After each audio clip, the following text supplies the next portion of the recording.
Now on Denver 7 News at 5 a.m., Ukraine's president is appealing to Congress today to help his country. He's already made similar pleas to Canada's parliament. Please stop the bombing. How many more cruise missiles have to fall on our cities until you make this happen?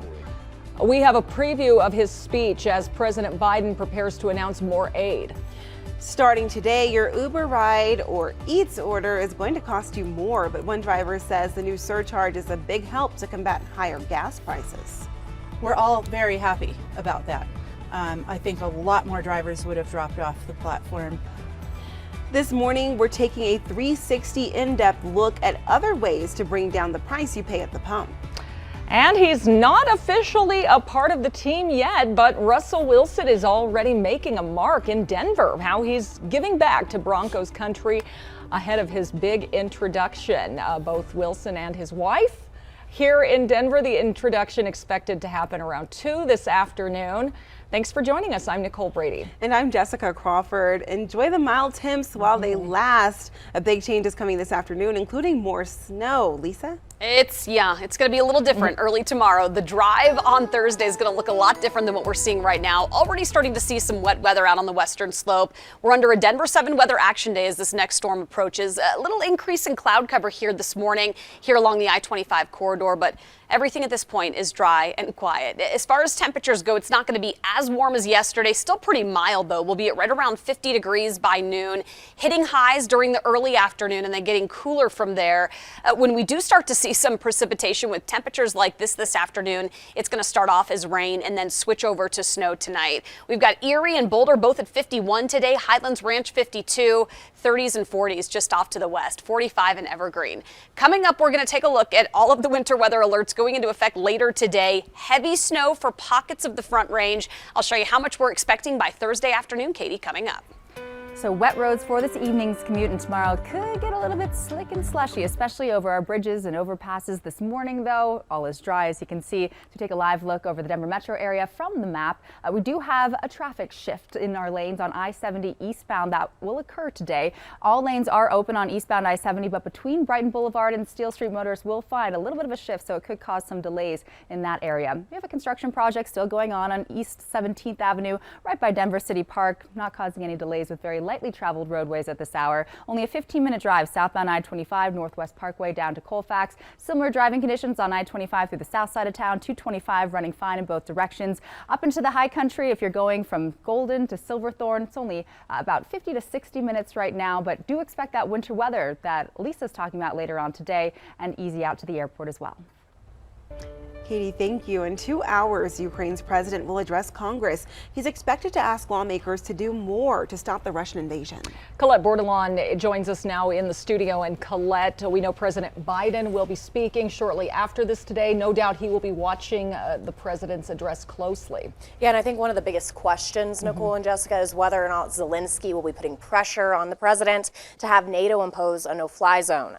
The Biden administration has repeatedly rejected that, as well as help sending fighter jets that Poland wants to get to Ukraine.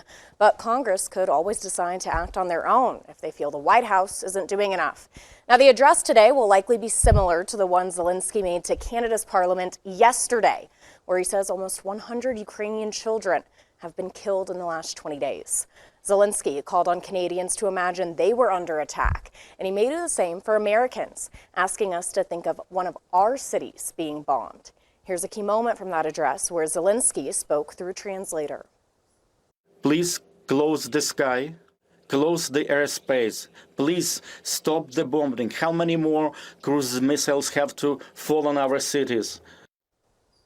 Despite the standing ovation Zelensky got from Parliament, NATO still says it can't impose a no-fly zone, scared it would only escalate the war.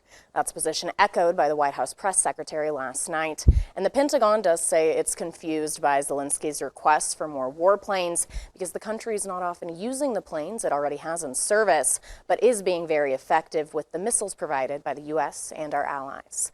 Live in the studio, Colette Bordelon, Denver 7. All right, thank you, Colette. ABC News will carry a special report when President Zelensky addresses Congress. That is set to happen at 7 a.m. our time. We'll continue our local news, weather, and traffic coverage over on our sister station, Local 3. Meanwhile, President Biden is set to announce $800 million in new military assistance to Ukraine. It includes anti-tank and anti-aircraft weapons. He's set to speak around 9:45 our time. The funding is part of a nearly $14 billion aid package to Ukraine that was included in a government spending bill the president signed yesterday. Russian rockets and missiles are still doing significant damage across Ukraine. Bombs have hit residential neighborhoods, hospitals, and other civilian targets. Kyiv is under a mandatory curfew that lasts until tomorrow morning. A source tells ABC News the Russian onslaught could intensify even more. The International Court of Justice will rule on Ukraine's allegations that Russia planned genocide. Ukraine filed the complaint shortly after the invasion started.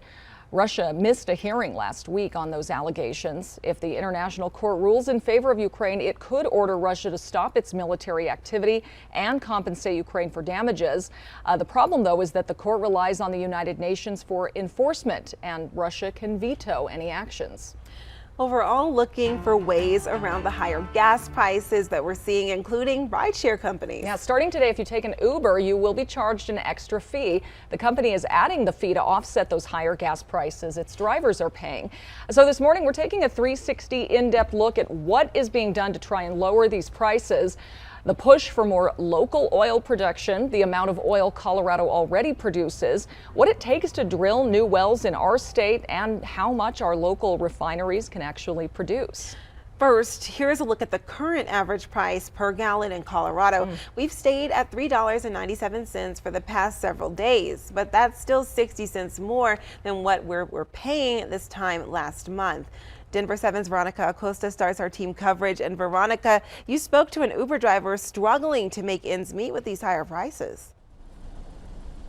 So if you were banking on hopping onto an Uber to help you save some money on those rising gas prices, you may want to rethink that for a quick minute. And that's because Uber is one of the rideshare systems that's now going to be adding that surcharge because of those rising gas prices. So you mentioned it. We spoke to someone who's going through this, and not only will there be that surcharge for your Uber ride, though, there's also going to be one for your Uber Eats delivery if you were planning on grabbing one anytime soon. So here's exactly what that surcharge is going to be. Riders are going to be paying 45 to 55 cents per trip that's with Uber, and then Uber Eats deliveries, those will be tacked on an extra 35 to 45 cents extra.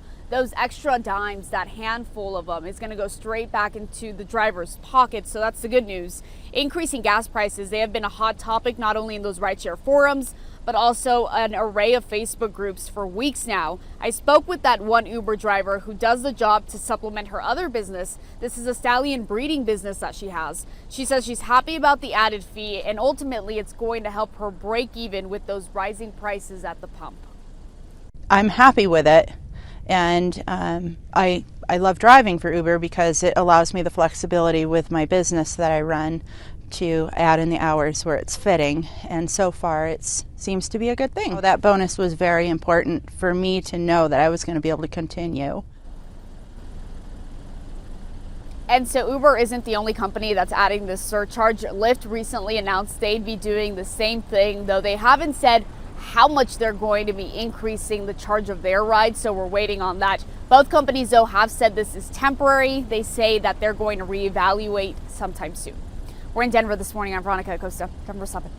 All right, thank you, Veronica. Well, this morning, Colorado Republicans will announce a resolution in support of more domestic oil and gas production. Colorado already ranks 5th in the U.S. for oil, and we checked. The U.S. is already the top oil producer in the world. Our consumption just outpaces production. Here's a look at the top 3 countries. The U.S. produces 20%, followed by Saudi Arabia with 12, and Russia with 11. While increasing Colorado's oil output seems like a simple solution, it's not that easy. Colorado Public Radio reports the number of active rigs in the state has held steady at about 14 since February. That's down by nearly half since 2019. Money is a concern. It costs to open a well and even more to drill a new one. Experts say the pandemic hurt oil producers' bottom lines and they aren't ready to take risks. Energy companies are also dealing with supply chain problems and staffing shortages too. Colorado has 2 operating petroleum refineries in Commerce City. They can produce 103,000 barrels of crude oil per day, about a third of our state's demand back in 2020.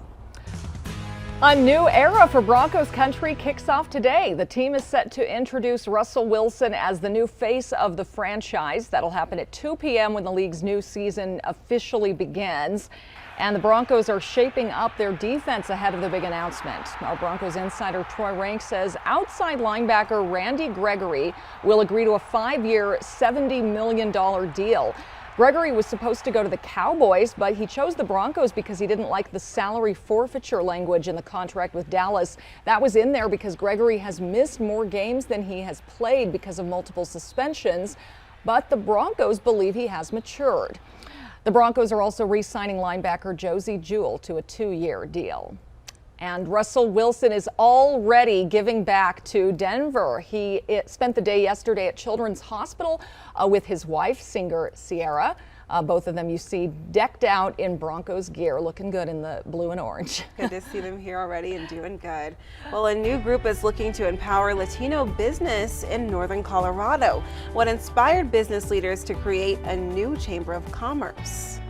And you could call this Alpaca B&B. We're talking to the owners about what makes this unusual getaway in Colorado so much fun to run and to rent a room.